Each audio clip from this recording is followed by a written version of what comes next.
Hello everyone, welcome again. मैं हूँ doctor Emmay और आज मैं बात करूँगी प्रेगनेंसी में खुजली क्यों होता है। जब आप प्रेग्नेंट होते हैं तो आपकी प्रेगनेंसी का जो लास्ट तिमाही होता है, यानी कि छठा महीना से लेके 9वें महीने के बीच का समय होता है, मुख्यतः इस समय पे आपको ये सिम्टम्स देखने को मिलेगा। यानी कि आपके पूरे बदन में खुजली हो सकता है, या पैर में हो सकता है, या हाथ में हो सकता है, या फिर पेट के ऊपरी वाले हिस्से में हो सकती है। बार जब खुजली होती है तो रैसेस भी होते हैं, कई बार खुजली होते हैं तो रैसेस नहीं होते हैं। बट इसको थोड़ा सा सीरियसली लेना है, इसको हल्के में नहीं लेना है, और जब भी ऐसा होता है तो आपको डॉक्टर से ज़रूर मिलना चाहिए। गर्भधारण के अंतिम चरण में जो गर्भवती महिला को खुजली होती है उसको मुख्यतः हम लोग ऑब्स्टेटिक कोलेस्टेसिस बोलते हैं। आइए जानते हैं इसके बारे में। जब हमारा लीवर पित्त बनाता है, ये पित्त फैट के डाइजेशन के लिए बहुत महत्वपूर्ण है, और ये पित्त जो लीवर में बनता है ये बनने के बाद गॉल ब्लाडर में चला जाता है, यानी कि पित्ताशय में चला जाता है, और वहीं ये पित्त फैट के डाइजेशन के लिए आंत में उतरता है। लेकिन प्रेगनेंसी में प्रोजेस्टेरोन हार्मोन के बढ़ने के वजह से ये पित्त जो आंत में नहीं उतरता है, और वो पित्त बड़ी मात्रा में यानी कि ज़्यादा मात्रा में लीवर में जम जाता है। और ये लीवर में जमा होने के बाद उल्टी दिशा में बहने लगती है, जो ये पित्त रक्त में मिल जाता है। इसलिए हमारे खून में बाइल सॉल्ट, बाइल पिगमेंट तथा अल्कलाइन फॉस्फेटेज की काफ़ी लीवर का एंजाइम बढ़ जाता है।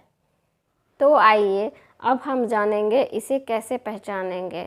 कभी कभी जब ये काफ़ी गाढ़ा हो जाता है ब्लड में, तो पेशेंट को सिम्टम्स आते हैं, उनका पेशाब या मल काफ़ी पीला कलर का होने लगता है, और उन्हें हद तक ज़्यादा खुजली भी होने लगती है, चाहे वो पेट में हो, हाथ में हो, या पूरे बदन में हो। कई बार तो काफ़ी मॉइस्चराइज़र लगाने के बाद तथा एंटीहिस्टामिनिक मेडिसिन लेने के बाद भी ये ठीक नहीं होता है। तब आपका लीवर का जांच जाना चाहिए, जिसमें बाइल सॉल्ट, बाइल पिगमेंट तथा अल्कलाइन फॉस्फेटेज के बारे में पता करना होता है कि इसकी लेवल कितनी हद तक ज़्यादा बढ़ी हुई है, और फिर इसके लिए आपको मेडिसिन भी लेना पड़ता है। तो इसके बाद फिर अल्ट्रासाउंड भी कराना पड़ता है, जिसमें ये पता करना होता है कि बेबी का वेट, बेबी का धड़कन सही है कि नहीं, लीवर का साइज़ ठीक है कि नहीं। इस कंडीशन में हमारे लीवर का एंजाइम काफ़ी डिस्टर्ब हो जाता है, जिसके वजह से एंजाइम या तो काफ़ी बढ़ जाता है, जिससे इंटेंसिव खुजली भी होती है। लेकिन इसके वजह से बिलिरुबिन 5 mg तक बढ़ सकता है। अगर इससे ज़्यादा बिलिरुबिन बढ़ती है तो ये जॉन्डिस का कारण कोई और कारण भी हो सकता है, जो आपके प्रेगनेंसी में कोई और कारण हो। आइए हम जानते हैं इसका असर बेबी पर क्या पड़ता है। इसके वजह से समय से पहले डिलीवरी होने की चांसेस बढ़ जाती है, तथा कभी कभी बच्चे का बर्थ वेट कम होता है।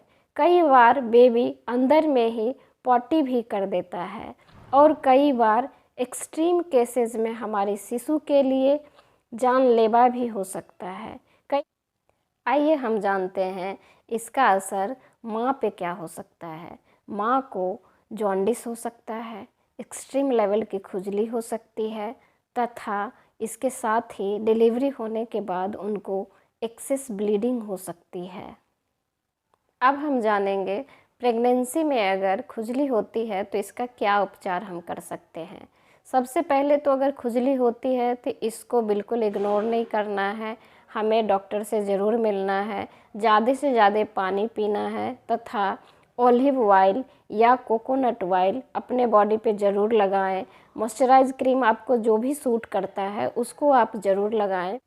कई बार बेबी का तथा मदर का कंडीशन को देखते हुए डिलीवरी का जल्दी डिसीजन लेना पड़ता है। आइए अब हम बात करेंगे कि क्या अगली प्रेगनेंसी में आपको ये समस्याएं हो सकती हैं। जी हाँ, डेफिनेटली 50% चांसेस होती हैं कि आपको नेक्स्ट प्रेगनेंसी में ये समस्याएं हो सकती हैं डिलीवरी। और अंत में हम ये जानते हैं कि जिस महिला को प्रेगनेंसी में लीवर की दिक्कत होती है उन्हें आगे जाके गर्भ निरोधक गोलियां नहीं लेनी चाहिए।